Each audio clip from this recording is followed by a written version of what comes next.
Long কাটে যেতে হবে, ওখানে কোনো লিফট থাকে না, সিঁড়ি বেয়ে উঠতে হয়। অনেকে চায় যে সফলতার লিফটে উঠবো, সুইচ চাপবো, সাকসেসফুল ইন লাইফ। না, এত সহজ না, আপনাকে সিঁড়ি বেয়ে উঠতে হবে। তাহলে পরিশ্রমের কোনো বিকল্প নেই। এই দুনিয়াটা হচ্ছে পরিশ্রমের জায়গা, সংগ্রামের জায়গা। আপনি সফল হতে হলে আপনাকে পরিশ্রম করতে হবে, করতেই হবে। আর পরিশ্রমে কোনো লজ্জা নেই। আমি বিভিন্ন আমার আলোচনায় বলি, কাজে লজ্জা নেই। কিসে লজ্জা নেই? আওয়াজ করে বলুন সবাই।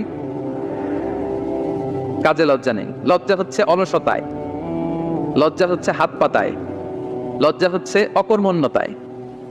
কাজে লজ্জা আছে? লজ্জা কিসে? বলেন সবাই। লজ্জা হচ্ছে অলসতায়, অকর্মণ্যতায়। যারা কাজ না করে ফুটানি মারে, ওইটাতে লজ্জা। অনেকে আছে ফুটানি মারে, আছে না নাই? কাজ করে না, সব ফুটানি। এই ফুটানিতে লজ্জা। কিন্তু পরিশ্রমে কোনো